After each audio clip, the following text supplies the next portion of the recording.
Bandi Sanjay BJP MP Etela Rajender ఇద్దరు కలిసిపోయారట.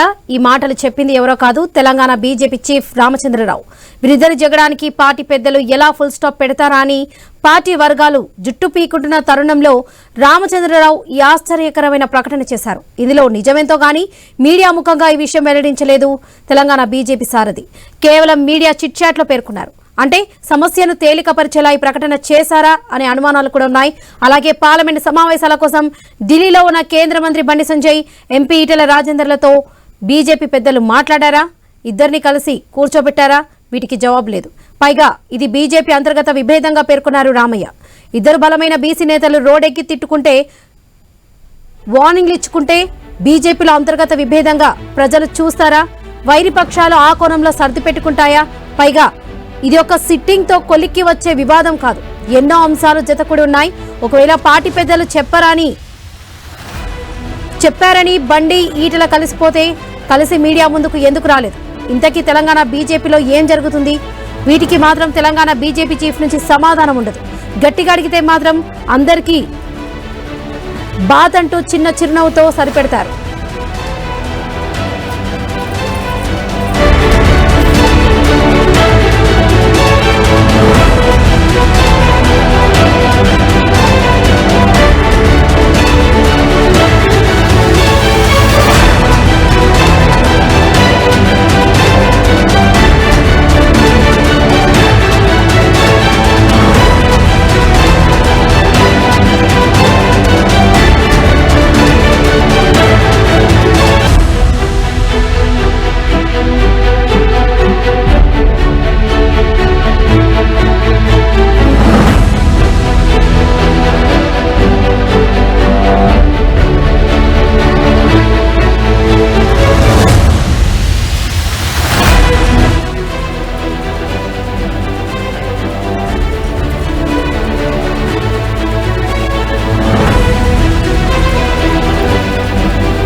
కేంద్ర మంత్రి బండి సంజయ్, బీజేపీ ఎంపీ ఈటెల రాజేందర్ కలిసిపోయారట. ఈ మాటలు చెప్పింది ఎవరో కాదు, తెలంగాణ బీజేపీ చీఫ్ రామచంద్రరావు. వీరిద్దరు జగడానికి పార్టీ పెద్దలు ఎలా ఫుల్ స్టాప్ పెడతారా అని పార్టీ వర్గాలు జుట్టు పీకుంటున్న తరుణంలో రామచంద్రరావు ఈ ఆశ్చర్యకరమైన ప్రకటన చేశారు. ఇందులో నిజమెంతో కానీ మీడియా ముఖంగా ఈ విషయం వెల్లడించలేదు తెలంగాణ బీజేపీ సారథి. కేవలం మీడియా చిట్ చాట్ లో మాత్రమే పేర్కొన్నారు. అంటే సమస్యను తేలికపరిచేలా ఈ ప్రకటన చేశారా అనే అనుమానాలు కూడా ఉన్నాయి. అలాగే పార్లమెంట్ సమావేశాల కోసం ఢిల్లీలో ఉన్న కేంద్ర మంత్రి బండి సంజయ్, ఎంపీ ఈటెల రాజేందర్లతో బీజేపీ పెద్దలు మాట్లాడారా? ఇద్దరిని కలిసి కూర్చోబెట్టారా? వీటికైతే జవాబు లేదు. పైగా ఇది బీజేపీ అంతర్గత విభేదంగా పేర్కొన్నారు రామయ్య. ఇద్దరు బలమైన బీసీ నేతలు రోడ్డెక్కి తిట్టుకుంటే, వార్నింగ్లు ఇచ్చుకుంటుంటే బీజేపీలో అంతర్గత విభేదంగా ప్రజలు చూస్తారా? వైరి పక్షాలు ఆ కోణంలో సర్ది పెట్టుకుంటాయా? పైగా ఇది ఒక్క సిట్టింగ్ తో కొలికి వచ్చే వివాదం కాదు, ఎన్నో అంశాలు జతకూడి ఉన్నాయి. ఒకవేళ పార్టీ పెద్దలు చెప్పరాని బండి ఈటెల కలిసి మీడియా ముందుకు ఎందుకు రాలేదు? ఇంతకీ తెలంగాణ బీజేపీలో ఏం జరుగుతుంది? వీటికి మాత్రం తెలంగాణ బీజేపీ చీఫ్ నుంచి సమాధానం ఉండదు. గట్టిగా అడిగితే మాత్రం అందరికీ బాత్ అంటూ చిన్న చిరునవ్వుతో సర్ది పెడతారు.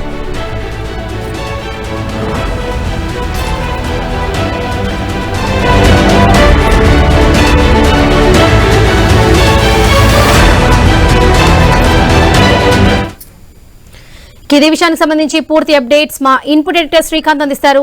శ్రీకాంత్, ఈటెల రాజేందర్, బండి సంజయ్ రగడ కొలికి వచ్చిందంటూ రామచంద్రరావు ఒక కీలక ప్రకటన చేశారు. దీనికి సంబంధించిన అప్డేట్స్ ఏంటి? Varalakshmi, good afternoon. ఈటెల రాజేందర్, బండి సంజయ్ అంటే హుజరాబాద్ టు హైదరాబాద్, హైదరాబాద్ టు హుజరాబాద్ తిరిగినటువంటి పంచాయతీ ఢిల్లీలో ఒక కన్క్లూజన్ కి వచ్చినట్టుగా కనిపిస్తోంది. సో జేపీ నడ్డాను కలిసి ఇద్దరు ఒకరిపై ఒకరు ఫిర్యాదులు చేసుకున్నారు. మనకున్న సమాచారం, స్పష్టమైనటువంటి సమాచారం మేరకు బండి సంజయ్ ఈటెల రాజేందర్ ఉద్దేశించి లేఖలో ప్రస్తావించారు. అటు ఈటెల రాజేందర్ బండి సంజయ్ ఉద్దేశించి తన లేఖలో ఫిర్యాదు చేయడం జరిగింది జేపీ నడ్డాకు. సో ఆ తర్వాత జేపీ నడ్డా తోటి రామచంద్రరావు భేటీ అయ్యారు. సో ఆ తర్వాత ఒకరోజు గ్యాప్ తర్వాత మళ్ళీ అమిత్ షాతో కూడా రామచంద్రరావు భేటీ అయ్యారు.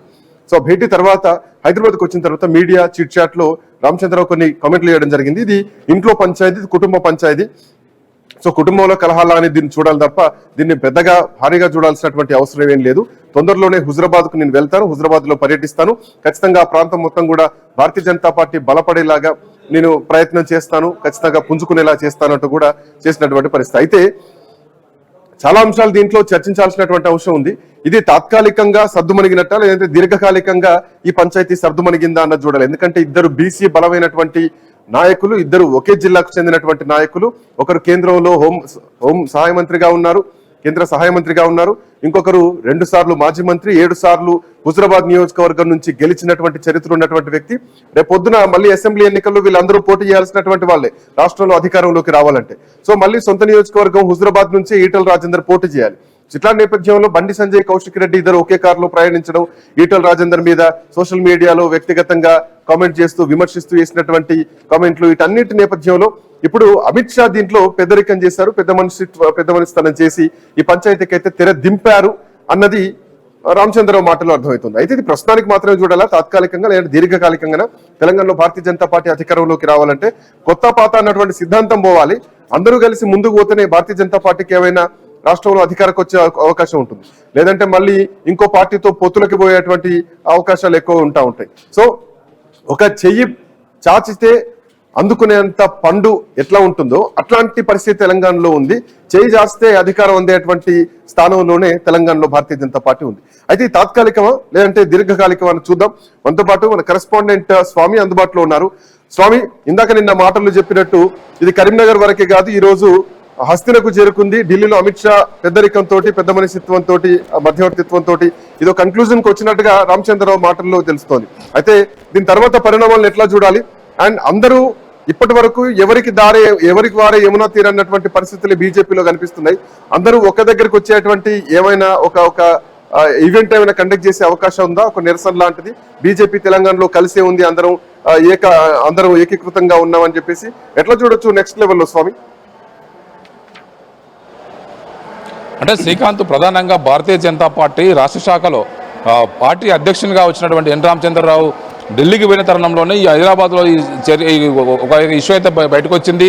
బండి సంజయ్, ఈటల రాజేందర్ మధ్య ఉన్నటువంటి 2 వర్గాల నాయకుల మధ్య తలెత్తినటువంటి సమస్య ఢిల్లీకి చేరుకుంది. ఒకవైపు ఢిల్లీ పార్లమెంట్ సమావేశాలు అవుతున్న తరుణంలోనే హుటాహుటిన ఢిల్లీకి వెళ్ళినటువంటి రామచంద్రరావు అమిత్ షా పిలిపించుకొని రాష్ట్ర పరిణామాలపై మాట్లాడినట్టుగా తెలుస్తుంది. ఒకవైపు ఈటల రాజేందర్ తన పార్టీలో తన కార్యకర్తల నాయకుల్ని రెండో శ్రేణి పౌరులుగా చూస్తున్నారు, తమకు అవకాశాలు ఇవ్వట్లేదు. కరీంనగర్ ఎంపీగా గెలిచినటువంటి బండి సంజయ్ వచ్చే లోకల్ బాడీ ఎలక్షన్స్లో కేవలం నికాస్ అనే బీజేపీ కార్యకర్తలుగా టికెట్లు ఇస్తామని చెప్పడంతో కూడా ఈటల రాజేందర్ వెంట వచ్చినటువంటి కార్యకర్తల నాయకులంతా కూడా ఒక్కసారిగా అవాక్కయ్యారు. తమకు ఈ పార్టీలో ఉంటే ఖచ్చితంగా తమకు అవకాశాలు రావేమోనన్న భయంతో వారంతా కూడా అమీర్పేటలో ఉన్నటువంటి ఈటల రాజేందర్ నివాసానికి వెళ్ళి ఈటల రాజేందర్తో సమావేశమయ్యారు. వారందరూ కూడా ఇదే అంశానికి సంబంధించి పదే ఈటల రాజేందర్తో మొదలుపెట్టుకోవడంతో ఈటల రాజేందర్ కూడా తన క్యాడర్ని కాపాడుకోవడం కోసం, తన వర్గానికి ఒకవైపు నైతిక స్థైర్యం ఇవ్వడం కోసం ఈటల రాజేందర్ గట్టిగానే ఒకవైపు బీజేపీ ఎంపీ కేంద్ర మంత్రి బండి సంజయ్ పైన పరోక్ష విమర్శలు చేయడం జరిగింది. ఎక్కడ కూడా బండి సంజయ్ పేరు ఎత్తకుండానే ఆయన చెప్పాల్సిన విషయాన్ని సూటిగా చెప్తూ పరుష పదాలతో కూడా తిట్టడం జరిగింది. కానీ దీంతో ఒకవైపు పార్టీలో ఏం జరుగుతుంది, ఒకవైపు పార్టీ రాష్ట్రంలో ఒక సర్దుకుంటుంది. ఈటల రాజేందర్ రాష్ట్ర అధ్యక్షుడు అవుతాడని అనుకున్న తరుణంలో ఒకసారిగా ఆయన అధ్యక్ష పదవి రాకపోకున్నా కూడా ఆయనకు ఉన్నటువంటి క్యాడర్లంతా కూడా ఒకవైపు నిర్వీర్యం చేయడం కోసం కొందరు ప్రయత్నం చేస్తున్నారనేది కూడా ఒక చర్చ కొనసాగింది. దీంతో ఈటల రాజేందర్ తేరుకొని తన వర్గాన్ని కాపాడుకోవడం కోసం తాను ఖచ్చితంగా త్వరలోనే హుజూరాబాద్ వస్తాను, ప్రతి మండలంలో పార్టీ సంబంధించినటువంటి నా కార్యాలయాలు ఏర్పాటు చేస్తాను, గతంలో మాదిరిగానే పనిచేస్తానని చెప్పేసి హామీ ఇవ్వడం, ఒకవైపు ఎదురుదాడి చేయడంతో కూడా ఒకవైపు పార్టీ నేతలంతా కూడా అవాక్కయ్యారు. ఎవరు కూడా ఈ విషయం పైన బాహాటంగా బయటికి మాట్లాడలేదు. ఎవరు కూడా ఇద్దరు విషయంలో ఎవరు కూడా ఒకవైపు జోక్యం చేసుకొని మాట్లాడలేదు. పార్టీ అధిష్టానమే చూసుకుంటుందని చెప్పేసి ఎవరు కూడా సోషల్ మీడియాలో కావచ్చు బయట కూడా ఈ విషయంపైన స్పందించొద్దని రామచంద్రరావు స్పష్టంగా చెప్పడంతో వారందరూ కూడా ఒకవైపు మిన్నకుండిపోయారు. ఆ తర్వాత పరిణామాలు చకచకా మారిపోతూ ఉన్నాయి. ఒకవైపు వర్షాకాల సమావేశాలు, పార్లమెంట్ వర్షాకాల సమావేశాలు ప్రారంభం కావడంతో కూడా వారంతా కూడా ఢిల్లీకి చేరుకున్నారు. ఢిల్లీలోనే వీరిద్దరి విషయాన్ని ఒకవైపు తేల్చడం కోసం పార్టీ అధిష్టానం మాట్లాడినట్టుగా తెలుస్తుంది. రాష్ట్రంలో ఒకవైపు భారతీయ జనతా పార్టీని కార్నర్ చేసి ఇటు బీఆర్ఎస్, కాంగ్రెస్ రెండు కూడా ఫైట్ చేస్తున్నటువంటి తరుణంలో ఒకవైపు బీజేపీ అంతర్గత కొట్లాటతో సతమతం అవుతుంటే పార్టీ పరిస్థితి ఇబ్బందికరంగా మారుతుందని చెప్పేసి పార్టీ నేతలంతా అధిష్టాన నేతలు భావించి రామచంద్రరావు ఢిల్లీకి పిలిపించి మాట్లాడినట్టుగా తెలుస్తుంది. అమిత్ షా కూడా ఇదే విషయం పైన ఇరువురు వర్గాల ఏం జరుగుతుంది, ఏం జరిగితే ఏం చేస్తే సమస్య సర్దుకుంటుందని చెప్పేసి ఆరా తీసినట్టుగా తెలుస్తుంది. ఈ ఇద్దరు బీజేపీలో ఎట్లాంటి పరిణామాలు ఉంటుంది? అధ్యక్ష మార్పు తర్వాతనే ఈ ఉపద్రవం వచ్చిందని అనుకోవాలా? ఇంకొకటి ఏంటంటే ఈటెల రాజేందర్ విషయంలో కానీ బండి సంజయ్ విషయంలో కానీ అధిష్టానం పిలిపించే మాట్లాడుకోలేదు, కేవలం అధ్యక్షుడు మాత్రమే పిలిపించి మాట్లాడడం జరిగింది. అండ్ మోరోవర్ ఏంటంటే మొన్న జరిగినటువంటి కొండా విశ్వేశ్వరరెడ్డి ఇంట్లో జరిగినటువంటి లంచ్ మీటింగ్ ఏదైతే ఉందో, సో దాంట్లో డీకే అర్ణ ఉన్నారు, అటు రఘునందన్ రావు ఉన్నారు, ఇటు కొండా విశ్వేశ్వరరెడ్డి, అట్లాగే గోడెం నాగేష్ ఉన్నారు, ఇంకా అరవింద్ ఉన్నారు, ఈటెల రాజేందర్ ఉన్నారు. సో లక్ష్మణ్, కిషన్ రెడ్డి, బండి సంజయ్ తప్ప మిగతా వాళ్ళందరూ బీజేపీ నాయకులు ఉన్నారు. అయితే కొత్త పాత సిద్ధాంతం పోవాలి అని మాట్లాడినటువంటి డీకే అర్ణ కూడా దాంట్లో ఉన్నారు. ఈ వచ్చిన వాళ్ళంతా కొత్త వాళ్ళే. మోరోవర్ ఏంటంటే అంతకుముందు బీజేపీ ఓటు బ్యాంక్ ఎంత ఉందో మనకు తెలుసు. సో కొత్త వాళ్లతో ఎట్లాంటి పొజిషన్ బీజేపీ పోయిందో మనకు తెలుసు. సో స్థానిక సంస్థల ఎన్నికల్లో తన వర్గం వాళ్ళకే, పాత వాళ్ళకే అవకాశాలు ఇస్తే కొత్త వాళ్ళ పరిస్థితి ఏమిటి, రేపు పొద్దున తనతో వచ్చినటువంటి కార్యకర్తల పరిస్థితి ఏమిటి, ఈ చర్చ ఢిల్లీలో జరిగినట్టుగా ఉన్నటువంటి సమాచారం. సో వీటికి కూడా ఏమైనా కన్క్లూజన్ వచ్చి ఉండొచ్చా, రేపొద్దున దీనిపైన ఒక స్పష్టమైనటువంటి క్లారిటీ ఇచ్చేటువంటి అవకాశం ఉంటుందా?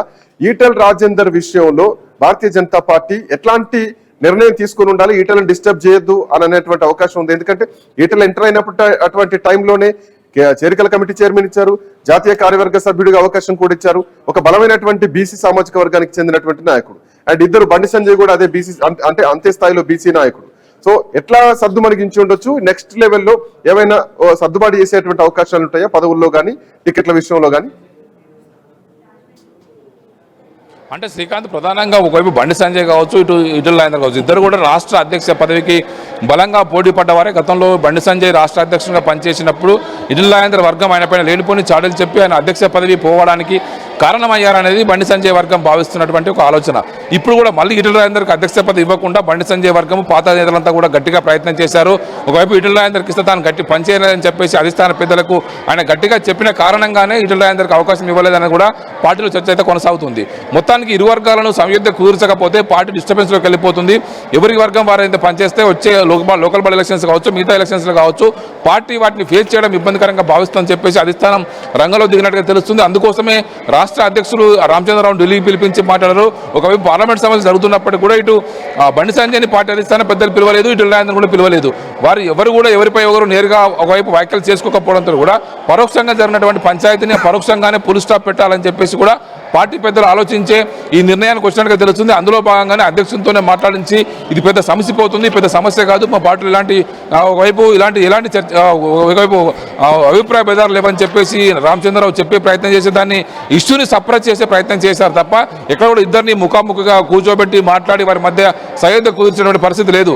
ఇద్దరు కూడా ఒకవైపు రెండు వర్గాలు కూడా ఉప్పు నిప్పని ఉన్నటువంటి ప్రస్తుత పరిస్థితుల్లో వారి సయోధ్య చేస్తే అందరికీ ఓపెన్గా కనిపిస్తే కనుక అందరికీ కొంత సమస్య సర్దుమణిగింది. ఇద్దరు కూడా ఒక సయోధ్యకు వచ్చారు. రానున్న రోజుల్లో పార్టీలో అందరూ కూడా కలిసికట్టుగా పనిచేయడానికి ఇది ఒక అవకాశంగా ఉంటుందని చెప్పేసి కూడా అందరూ కూడా భావించడానికి ఒక అవకాశం ఉండేది.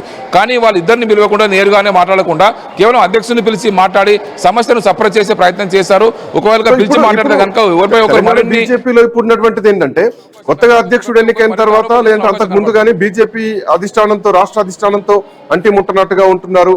అటు కాటిపల్లి వెంకటరమణారెడ్డి కానీ, లేదంటే అటు పైడి రాకేష్ రెడ్డి కానీ, కొంతమంది ధర్మపురి అరవింద్ కానీ, వీళ్ళంతా కూడా అంటిముట్టనట్టుగా ఉంటున్నారు. పార్టీ కార్యక్రమాలకు పెద్ద దూరంగానే ఉంటున్నారు, ఎవరు యాక్టివ్గా ఉండట్లేదు.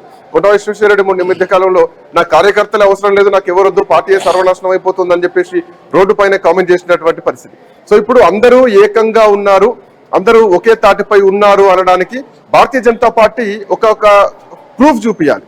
అది తెలంగాణ రాష్ట్ర బీజేపీకి కానీ, ఉన్నటువంటి కాంగ్రెస్ పార్టీకి కానీ, బీఆర్ఎస్ పార్టీకి కానీ అట్లాంటి దిశగా అడుగులు వేస్తుంది అనుకోవాలా? సో ఒకవేళ అదే జరగాలనుకుంటే కనుక ఒక మీటింగ్ ఏమైనా కండక్ట్ చేస్తారా, లేదంటే ఒక నిరసన కార్యక్రమం ఏమైనా కండక్ట్ చేసి అక్కడ అందరినీ తీసుకొచ్చి మేమంతా కలిసే ఉన్నామని చెప్పేసి ప్రభుత్వం పైన నిరసన వ్యక్తం చేసేటువంటి అవకాశాలు ఏమైనా ఉండొచ్చా? అంటే ప్రధానంగా భారతీయ జనతా పార్టీలో మిగతా అన్ని పార్టీల కంటే కూడా కొంత క్రమశిక్షణకు మారుపేరుగా భారతీయ జనతా పార్టీని చెప్పుకుంటారు. భారతీయ జనతా పార్టీలో ఒకవైపు వ్యవస్థీకరణ కింది నుంచి పై కూడా పార్టీ నిర్మాణం కావచ్చు, పార్టీ నిధుల మధ్య సమన్వయం కావచ్చు, వారికి అండగా పరోక్షంగా ఉన్నటువంటి సంఘ పరివార ఒకవైపు శక్తులు కావచ్చు, ఇవన్నీ కూడా వారికి ఎప్పుడు వారికి అండగా ఉంటాయి. పార్టీలో కూడా డిసిప్లిన్ కఠినంగా పాటిస్తూ ఉంటారు. కానీ గత కొద్ది రోజులుగా ఒకవైపు ఇతర పార్టీ నుంచి వచ్చినటువంటి వ్యక్తులకు పాత వారికి మధ్య పొసగడం లేదు. ఇతర పార్టీలు వచ్చిన వాళ్ళంతా కూడా చాలా మంది పబ్లిక్లో చరిష్మా ఉన్న వాళ్ళు, బలమైనటువంటి సామాజిక నేపథ్యం ఉన్న వాళ్ళు, బలమైన క్యాడర్ ఉన్నటువంటి వ్యక్తులంతా కూడా భారతీయ జనతా పార్టీ రావడంతో కూడా భారతీయ జనతా పార్టీ కొంత స్ట్రెంత్ అయింది.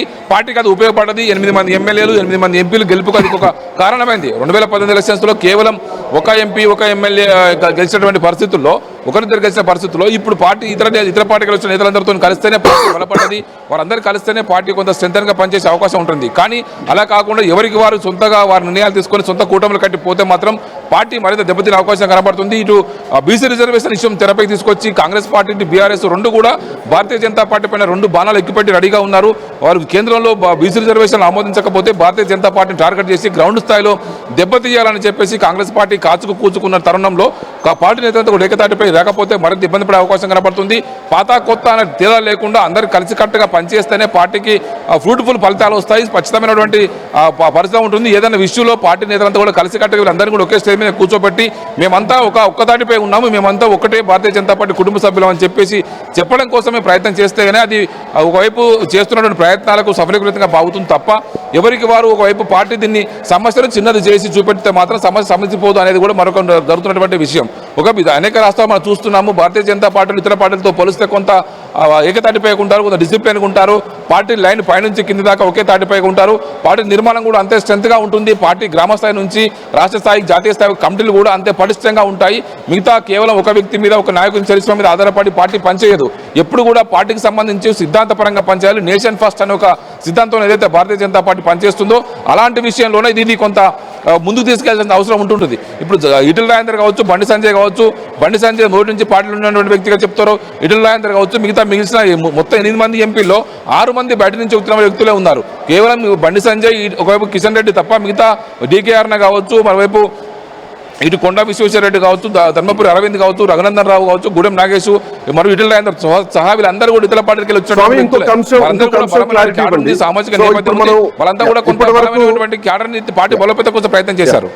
స్వామి, ఇప్పటి వరకు మనం ఈటెల రాజేందర్, బండి సంజయ్ లేదంటే మొన్న ఢిల్లీలో కొండా విశ్వేశ్వరరెడ్డి ఇంట్లో దిగినటువంటి ఫోటో గురించే ఈ చర్చ అంతా నడుస్తుంది. దాని కన్క్లూజన్ గా రామచంద్రరావు ఒక స్టేట్మెంట్ ఇచ్చారు. That not directive to the press, ఒక మీడియా చిట్ చాట్ లో చెప్పడం జరిగింది. బట్ అంతకంటే ముందు భారతీయ జనతా పార్టీ తప్పు మీద తప్పు చేసుకుంటూ మొదలుపెట్టింది. రాజాసింగ్ విషయంలో కూడా అదే జరిగింది. సో రాజాసింగ్ విషయంలో మహారాష్ట్ర భారీగా రెస్పాండ్ అయింది. ఈవెన్ మధ్యప్రదేశ్ లో కూడా హిందూ సంఘాలన్నీ కూడా రెస్పాండ్ అయ్యాయి. ఇక్కడ కూడా హిందూ సంఘాలన్నీ కూడా రెస్పాండ్ అవుతున్నాయి. సో భారతీయ జనతా పార్టీ కొంచెం తప్పు దిద్దుకునేటువంటి చర్యల్లో దిగుతుందా? సో రాజాసింగ్ విషయంలో కూడా ఘర్వాపసి లాంటిది ఏమైనా ప్లాన్ చేసి, అఫ్ కోర్స్ కర్ణాటక తర్వాత అంతో ఇంతో తెలంగాణలో అధికారంలో వచ్చేటువంటి అవకాశాలు బీజేపీకి ఎక్కువ ఉన్నాయి. సో దిద్దుబాటు చర్యల దిశగా ఏమైనా అడుగులు వేస్తుంది అనుకోవచ్చు, ఎట్లా చూడొచ్చు? అంటే రాజాసింగ్ విషయంలో పార్టీ కొంత తొందరపడ్డదని చెప్పేసి అందరూ భావిస్తున్నారు. కొంతమంది నేతలు అతని ఎదుగుదలను కావచ్చు, అతనికి ఉన్నటువంటి పబ్లిక్ చరిష్మాను ఓర్వలేకనే పార్టీలో అతన్ని కొంచెం అణగదొక్కే ప్రయత్నం చేశారు. అందులో ప్రధానంగా కిషన్ రెడ్డి పైనే ఒకవైపు ఇటు రాజాసింగ్ ప్రధానంగా ఆరోపణలు చేశారు. తనను ఎక్కడ కూడా తను 3 సార్లు ఎమ్మెల్యే అయినప్పుడు కూడా శాసనసభలో తనకు ఎల్పీ లీడర్కి అవకాశం ఇవ్వలేదు. తను ఏ కార్యక్రమాన్ని పిలిచినా పట్టించుకోవట్లేదు. తనను కావాలని చెప్పేసి తనను అవమానపరంగా చూస్తున్నారని చెప్పేసి ఆయన ఆరోపించే బయటికి వెళ్ళడం జరిగింది. ఆ తర్వాత జరిగిన పరిణామాల్లో జేపీ నడ్డాకు వీళ్ళంతా కూడా లేనిపోని ఆయనకు చాలీలు చెప్పారు. అందుకే అతని పైన పార్టీ వేటు వేసిందని కూడా చర్చ అవుతుంది. కానీ ఆ తర్వాత జరిగినటువంటి పరిణామాల్లో యూపీ కావచ్చు, వైపు మధ్యప్రదేశ్ కావచ్చు, అనేక రాష్ట్రాల్లో, మహారాష్ట్రతో సహా అనేక రాష్ట్రాల్లో హిందూ సంఘాలు అతనికి ఉన్నటువంటి అత్యంత ప్రబలమైనటువంటి పబ్లిక్ చరిష్మా కారణంగా భారతీయ జనతా పార్టీ అతని విషయంలో వదులుకోవడానికి ఇష్టపడలేదు. ఒకవైపు కేంద్ర ఇంటెలిజెన్స్ వర్గాలు కావచ్చు, పార్టీకి సంబంధించినటువంటి ఆర్ఎస్ఎస్, విఎస్పీ, బజరంగ సంస్థలన్నీ కూడా రాజాసింగ్ అనుకూలంగా మాట్లాడడంతో కూడా పార్టీ కొంత వెనక్కి తగ్గింది. రీసెంట్ గానే వైపు ధర్మపురి అరవింద్ లాంటి వారు కూడా చెప్తూ ఉన్నారు, మరొకసారి ఆయన ఒక సింగిల్ మిస్డ్ కాల్ ఇస్తే మళ్ళీ పార్టీ సభ్యుడు అయిపోతారు, మా పార్టీ సభ్యత్వం ఎవరైనా తీసుకోవచ్చని చెప్పేసి ఆయన పరోక్షంగా మాట్లాడమని చూస్తుంటే కనుక రాజాసింగ్ విషయంలో పార్టీ రాష్ట్ర నాయకత్వం కొంత తొందరపడ్డదనే అభిప్రాయం అయితే వ్యక్తమవుతుంది. Srikanth, thank you Swamy, thanks for joining. So Raja Singh విషయంలో కూడా భారతీయ జనతా పార్టీ తప్పుదిద్దుకునేటువంటి చర్యలకు దిగుతున్నట్టుగా తెలుస్తుంది. రాజాసింగ్ ని మళ్ళీ పార్టీలోకి తీసుకునేటువంటి క్రమం కనిపిస్తుంది. ఈవెన్ రాజాసింగ్ కూడా ఎక్కడ మా పార్టీ, మా అధిష్టానం, మా అమిత్ షా అని చెప్తున్నారు. సో రాష్ట్ర నాయకత్వాన్ని కాదని జాతీయ నాయకత్వాన్ని ఉద్దేశించి మాట్లాడుతున్నారు. సో తనది బీజేపీ పార్టీ అంటూ మరీ చెప్తున్నటువంటి పరిస్థితి. సో లవ్ లెటర్ అని చెప్పినటువంటి కామెంట్స్ ఇప్పుడు రాజాసింగ్ దగ్గర నుంచి కూడా వినిపించట్లేదు. మరోవర్ ఢిల్లీలో పార్లమెంట్ సమావేశాలు నడుస్తున్నటువంటి క్రమంలో ఈటెల రాజేందర్, బండి సంజయ్ మధ్యలో జరిగినటువంటి ఈ ఒక ఏదైతే ఈ రాజకీయ చదరంగం ఉందో, సో దానికి క్లారిటీ వచ్చింది ఢిల్లీలో అన్నది కనిపిస్తోంది. కరీంనగర్ నుంచి కరెస్పాండెంట్ ప్రశాంత్ కూడా అందుబాటులో ఉన్నారు. Prashanth, good afternoon. So Karimnagar లో మొదలైనటువంటి ఈ పంచాయతీ అఫ్ కోర్స్ ఢిల్లీలో ఒక క్లారిటీ వచ్చినట్టుగా తెలుస్తోంది. నెక్స్ట్ కరీంనగర్ కు కూడా రామచంద్రరావు వస్తానంటున్నారు. సో అక్కడికి వచ్చి హుజరాబాద్ నియోజకవర్గంలో పర్యటిస్తా కార్యకర్తలతో మాట్లాడుతూ అంటున్నారు. సో ఈటల రాజేందర్ కు కొంత పెద్దపీట వేసింది కనిపిస్తోందా? ఈటల వైపు బీజేపీ కొంచెం కన్సర్న్ చూపిస్తుంది కనిపిస్తోంది అనుకోవచ్చా? ఎట్లా చూడొచ్చు ప్రశాంత్? శ్రీకాంత్, నిజంగా అంటే ఈ ఉమ్మడి కరీంనగర్ జిల్లాకు సంబంధించి ఈటల వర్సెస్ బండి సంజయ్ మధ్యలో జరిగిన ఈ బీజేపీ అంతర్గత పోరు ఏదైతే ఉందో ఇది పూర్తిగా హైదరాబాద్ పరిధి, ఆ తర్వాత ఢిల్లీకి చేరింది. ఇటు జేపీ నడ్డా, ఇటు అమిత్ షా మధ్యలో ఈ యొక్క గొడవకు తెర తీశారనేది చెప్పొచ్చు. ఎందుకంటే ఢిల్లీకి వెళ్ళిన వారిని ఇద్దరిని ఇప్పుడు ఆల్రెడీ పార్లమెంట్ సమావేశాలు నడుస్తున్న నేపథ్యంలో వారిని ఇద్దరిని పిలిచి వారిని సద్దుమనిగే విధంగా మాట్లాడినట్టు తెలుస్తా ఉంది. దాంతో పాటు ప్రధానంగా రామచంద్రరావు వ్యాఖ్యలు మొదటగా ఆయన మాట్లాడింది, ఇక అసలు ఎవరిని ఉపేక్షించాం, పార్టీలో ఇట్లాంటివి జరగకుండా చూస్తాం, ఖచ్చితంగా నోటీసులు ఇస్తామన్నారు. కానీ తర్వాత పరిణామాలు ఒక్కసారిగా తర్వాత పరిణామాలు చూసినట్టయితే ఇక ఇద్దరు కలిసిపోయారు. మా పార్టీలో చిన్న చిన్న గొడవలు ఏ పార్టీలోనైనా ఉంటాయి, అది అంతా కామన్ గా కొట్టిపాడేసిన సందర్భం.